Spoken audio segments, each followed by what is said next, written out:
అదే అబద్ధం, అవే కట్టుకథలు, అబద్ధాలను నిజం చేసే విష ప్రచారాలు. వివేక హత్య కేసును అడ్డుపెట్టుకుని ప్రత్యర్థులను ఇరికించాలని కూటమి ప్రభుత్వం మరోసారి కుట్రలకు తెరలేపింది.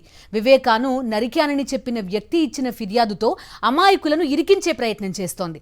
అబద్ధాలను నిజం చేసేందుకు పచ్చ మీడియా ప్రభుత్వం కుట్రలకు బాకా ఊదుతోంది. వివేక హత్య కేసులో మరోసారి కూటమి ప్రభుత్వం అబద్ధాలకు రంగులద్దుతోంది. రాజకీయ ప్రత్యర్థులను ఇరికించేందుకు మరో కుట్రకు తెరలేపింది. వివేకాను తానే నరికి చంపానని చెప్పిన నిందితుడిచ్చిన అబద్ధపు ఫిర్యాదుతో అమాయకులను ఇరికించేందుకు డ్రామా చేస్తోంది. వివేక హత్య కేసులో ఎలాగైనా రాజకీయ ప్రత్యర్థులను ఇరికించాలన్న కూటమి ప్రభుత్వం నిందితుడు దస్తగిరితో మరో అబద్ధపు నాటకానికి తెరలేపింది. గతంలో దస్తగిరి ద్వారా చేసిన ఆరోపణలు అబద్ధాలని హైకోర్టు కొట్టివేసిన మరోసారి అదే అబద్ధాన్ని నిజం చేసేందుకు కూటమి సర్కార్ కొత్త కుట్రకు తెరలేపింది. ఈ నెల 3వ తేదీ అర్ధరాత్రి 11:30 పులివెందుల పోలీస్ స్టేషన్లో అర్జెంటుగా ఓ ఫిర్యాదు నమోదైంది.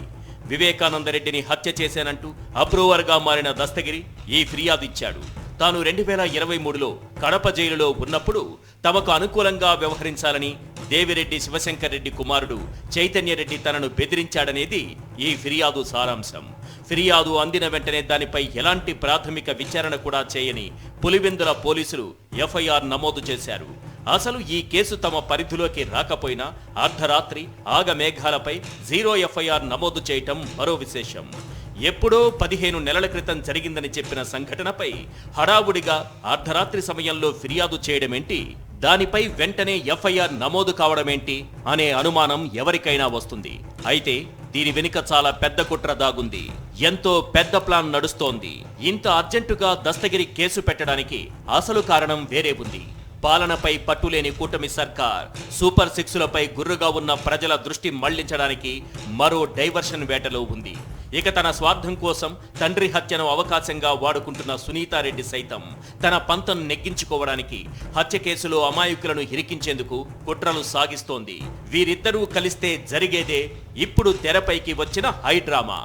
కూటమి సర్కారు వచ్చిన వెంటనే ఏపీ హోంమంత్రి అనితతో పాటు ముఖ్యమంత్రి చంద్రబాబును బాహాటంగానే కలిసిన సునీతారెడ్డి ఈ మొత్తం కుట్రలో తన వంతు పాత్ర పోషిస్తోంది.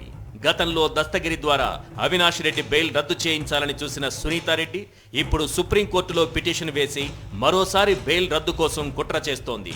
ఇందులో భాగంగానే ఇప్పుడు దస్తగిరి ద్వారా కంప్లైంట్ ఇచ్చి కొత్త డ్రామాకు తెరలేపినట్టు సమాచారం. గతంలో అవినాష్ రెడ్డి, దేవిరెడ్డి శివశంకర్ రెడ్డి బెయిల్ రద్దు చేయాలనే ఉద్దేశంతో దస్తగిరి బెదిరింపు ఆరోపణలతో హైకోర్టును ఆశ్రయించాడు. తనకు 20 కోట్ల రూపాయలు ఇచ్చేందుకు చైతన్యరెడ్డి డబ్బులు తీసుకుని జైలుకు వచ్చారని దస్తగిరి హైకోర్టుకు చెప్పాడు. అయితే 20 కోట్లు జైలుకు తీసుకువచ్చినట్లు ఎలాంటి ఆధారాలు లేవని హైకోర్టు న్యాయమూర్తి తన తీర్పులో స్పష్టం చేశారు. ఒకవేళ 20 కోట్లు తీసుకువస్తే ఖచ్చితంగా సీసీటీవీలో కనిపించేదని హైకోర్టు తన తీర్పులో స్పష్టం చేసింది. ఇక ఇప్పుడు తాజాగా మళ్లీ అదే ఆరోపణలతో దస్తగిరి పోలీసులకు ఫిర్యాదిచ్చాడు. కొత్తగా ఇచ్చిన ఫిర్యాదులో గతంలో తాను హైకోర్టుకు చెప్పిన మాటలనే దస్తగిరి మడత పెట్టాడు. చైతన్యరెడ్డి తనకు 20 కోట్లు ఇస్తానని ఆశ చూపెట్టాడని మాట మార్చి మరో కొత్త అబద్ధం చెప్పాడు. దీనిని బట్టి దస్తగిరి ఫిర్యాదులో ఉన్న డొల్లతనం అందరికీ స్పష్టంగా అర్థమవుతోంది. కేవలం జైలులో ఉన్న ఖైదీలకు వైద్య సేవలందించేందుకు వెళ్లిన చైతన్యరెడ్డిపై కావాలనే సునీతారెడ్డి ఈ ఆరోపణలు చేయించింది.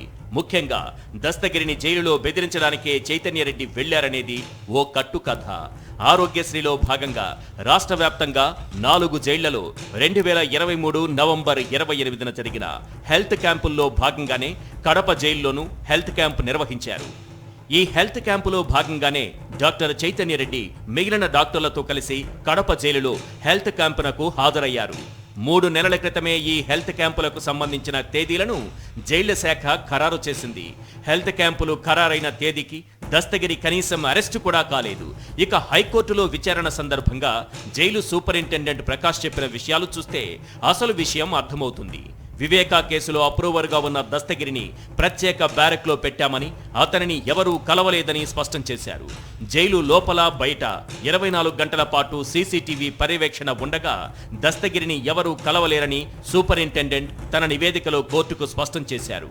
కేవలం తప్పుడు ఆరోపణలతోనే దస్తగిరి బెయిల్ రద్దు చేయమని కోరుతున్నట్లు హైకోర్టు సైతం తన తీర్పులో స్పష్టం చేసింది. ఇక చైతన్యరెడ్డి జైలుకు వెళ్లి దస్తగిరిని బెదిరించాడనేది పూర్తిగా అవాస్తవమని కూటమి సర్కారు చేసిన విచారణలోనే స్పష్టమైంది. జైళ్ల శాఖ ఐజీ శ్రీనివాసరావు 2024 నవంబర్ 25న కడప జైలుకు వెళ్లి దస్తగిరి గతంలో చేసిన ఆరోపణలపై విచారణ చేసినట్లు సమాచారం. అయితే దస్తగిరి ఆరోపించినట్లు చైతన్యరెడ్డి ఆయనను కలవలేదనే విషయం విచారణలో బయటపడటంతో కూటమి సర్కార్ ఏం చేయాలో తెలియక ఆ రిపోర్టును తొక్కిపెట్టినట్లు తెలుస్తోంది. దీంతో మరోసారి విచారణ పేరుతో ఇప్పుడు తమకు అనుకూలమైన అధికారి ద్వారా అబద్ధాన్ని నిజం చేసే ప్రయత్నం చేస్తోంది. ఏ విషయంపైనైనా ఓ అధికారి విచారణ చేస్తే దానిపై మరోసారి విచారణ చేయాల్సి వచ్చినప్పుడు గతంలో విచారణ చేసిన అధికారి కంటే పై ర్యాంకు అధికారితో విచారణ చేయించాలి. అయితే ఐజీ ర్యాంకు అధికారి ఇచ్చిన రిపోర్టు తమకు అనుకూలంగా లేకపోవడంతో ఇప్పుడు కూటమి సర్కార్ ఎస్పీ ర్యాంక్ అధికారి రాహుల్తో మళ్లీ విచారణ చేపట్టింది. అంటే అబద్ధాన్ని నిజం చేయాలనే కుట్ర ఎంత బలంగా జరుగుతోందో అర్థం చేసుకోవచ్చు. అబద్ధాన్ని పదే పదే ప్రచారం చేయడం ద్వారా దాన్నే నిజమని నమ్మించాలనే కుట్ర ఓవైపు, తండ్రి హత్యను తన రాజకీయ ఎదుగుదల కోసం వాడుకోవాలనే కుతంత్రం మరోవైపు, దీనికి తోడు పాలనను వదిలేసి డైవర్షన్లతో పబ్బం గడుపుకోవాలనే పథకం ఇంకోవైపు, అన్నీ కలిసి దస్తగిరి లాంటి పావులతో కొనసాగుతున్న రాజకీయ చదరంగం. ఇదే వివేకా హత్య కేసులో లేటెస్ట్ పొజిషన్.